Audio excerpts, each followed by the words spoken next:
تھا اور آج بھی میں خلاف. میں تنخواہ آپ کے چینل سے لوں, کام دوسروں کے لیے کروں, ایسے تو نہیں ہونا چاہیے. وہ کہاں گیا ووٹ کو عزت دو کا بیان؟ یہ سوال آپ مجھ سے کیوں پوچھ رہے ہیں؟ ووٹ کو عزت دو کس سے پوچھنا؟ نہیں, اس لیے کہ میں نے بورڈوں پہ لکھ کے لوگوں کو یاد کرایا تھا. یہ بیانیہ بڑا اسٹرانگ تھا, مگر ہم نے ووٹ کو اس دن بے عزت کر دیا جس دن ہم نے اپنا ووٹ باجوہ کو ایکسٹینشن کے لیے دے دیا. اب یہ نظریہ نہیں چلے گا ووٹ کو عزت دو. ہم نے دفنا دیا اس نعرے کو, افسوس سے کہتا ہوں. تو اب کیا چلے گا؟ اب یہی ہوگا, آٹا سستا کریں گے, بجلی سستی دیں گے.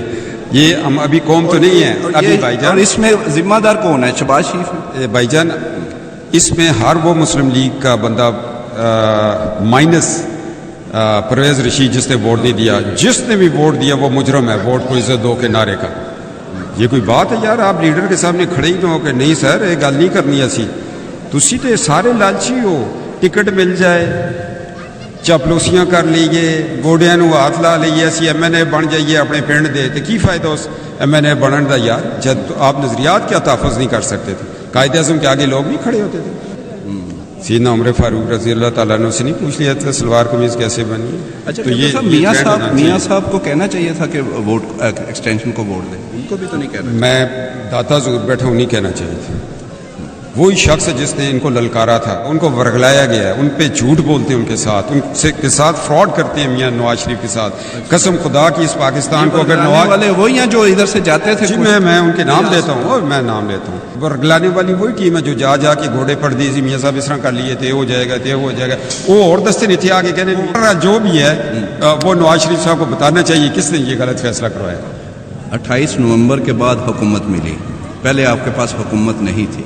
یہ بات یہ پہلے بھی تو حکومت تو تھی, تو پھر آپ نے ایسی حکومت کیوں لی؟ وہ باجوہ کے نیچے دبی ہوئی حکومت تھی. تو پھر ایسی حکومت کی کیا ضرورت تھی جو دبی؟ یہ ایک ذمہ داری تھی, اگر نہ لیتے تو ملک سری لنکا بن رہا تھا, تباہی ہو رہی. پھر ہمیں یہ تو نہیں کہنا چاہیے کہ 28 نومبر کے بعد ملی. جی یہ سیاستدانوں کا پتہ ٹھیک کھیلا انہوں نے کہ آگے چل پڑے اور کام کو ٹھیک کر لیا. الیکشن ہو جائیں گے ٹائم پہ یہ 2 صوبوں میں؟ نہیں ہونے چاہیے. ہمارے صوبے کے حالات یہ, آپ الیکشن کروائیں گے, اربوں روپیہ جو ہے الیکشن پہ لگے گا. تو پہلے بھی لگتا ہے. تو پھر آج حالات دیکھ لیں نا, ڈالر پھر 300 کو جاتا ہے نا.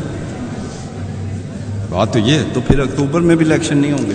میں تو کہتا ہوں آپ اکٹھے 2025 پہ کروائیں, اکانومی کو سیدھا کریں. مفتاح اسماعیل کو آپ نے ناراض کر دیا, وہ بھی تو کام کر رہے تھے. مفتاح میرا بھائی ہے, میں اس کے بارے میں کچھ نہیں کہوں گا. میں نے ناراض نہیں کیا. میں تو مفتاح نے کہا کہ صفدر 58 کا ہو گیا ہے, تو میں نے کہا تمہیں کس نے بتایا؟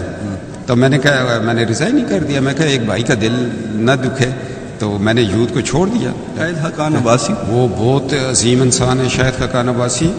اس نے 12 اکتوبر کے بعد جس جوان مردی سے مشرف کا مقابلہ کیا, اٹک قلعے میں رہا, جو شاہد حقان عباسی بھائی ہے ہمارا بڑا, اس کی ذات سے عہدے بہت نیچے رہ گئے. اس کو عہدوں کی ضرورت ہی نہیں ہے. وہ اپنی ذات میں ایک لیڈر ہے اور وہ عہدے تقسیم کرنے والا ہے. عمران صاحب, اس دن میں نے ایک بیان دیا, میں اس پہ تھوڑا رنجیدہ ہوں اگر عمران صاحب کا دل دکھا. میرا متن یہ تھا, ان کی ذاتی زندگی پہ مجھے اٹیک نہیں کرنا چاہیے تھا, کیونکہ میں ان کی روحانیت نے مجھے ایک میسج دیا.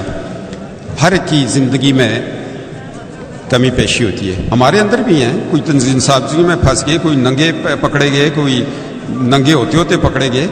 تو اس کا ذاتی معاملہ, اگر ہم اس کے ذاتی معاملے پہ اٹیک کریں گے تو پھر اپنوں کو کہاں لے کے جائیں گے؟ گاندھ ہر طرف ہے بھائی صاحب. مقابلہ سیاست کا سیاست سے دینا چاہیے.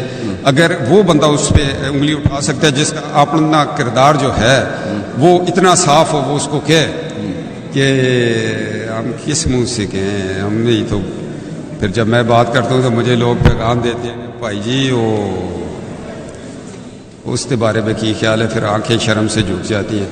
میں کہ یار وہ ذرا تنظیم سازی اوپر سے ہو گئی تھی. اچھا یہ اچھا بھائی میں آپ کو بات بتائیے, آپ مجھے پکڑ لیں. یہ بتائیں حمزہ شہباز کیوں ناراض ہے؟ جی حمزہ میرا چھوٹا بھائی ہے, تو آپ وہ ناراض نہیں, وہ مجھ سے نہیں ناراض, وہ کسی سے ناراض نہیں, لیکن وہ غائب ہے. یار ذرا اتنے جیلیں کاٹی, یہ میرے اوپر تو پابندی نہیں. میں بھی دل کرتا تھا جاؤں گھوموں پھروں. تو باقیوں نے بھی کاٹی ہے. وہ پنجاب میں اپوزیشن لیڈر تھے اور غائب تھے اعتماد کے ووٹ میں. آ جائیں گے یار. نہیں آپ آ جائیں گے. ہاں. ابھی بھی ویسے نہیں آ رہے. سر راضی کر لیں گے. چلے میں ان کو کہوں گا آ جائیں گے. آپ کے کہنے پہ آ جائیں گے. میں بڑا بھائی ہوں. آپ خود کو پارٹی میں کس جگہ پہ دیکھتے ہیں؟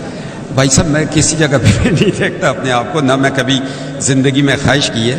اگر میں اپنی خواہشوں کا غلام ہوتا تو آج چیف سیکرٹری کم از کم خیبر پختونخوا ہوتا, مجھ سے جونیئر ہیں. فوج میں ہوتا تو کم از کم میرے ساتھ کے کور کمانڈر ہیں, میجر جنرل ہیں, بریگیڈیئر ہیں. مریم صاحب آپ چیف آرگنائزر ہیں جی. آپ دیکھ رہے ہیں کہ وہ ملک کی وزیر اعظم بن جائیں گی؟ مجھے تو مستقبل قریب میں نظر نہیں آتی, کیونکہ حالات اس طرح 2025 میں الیکشن ہوگا اور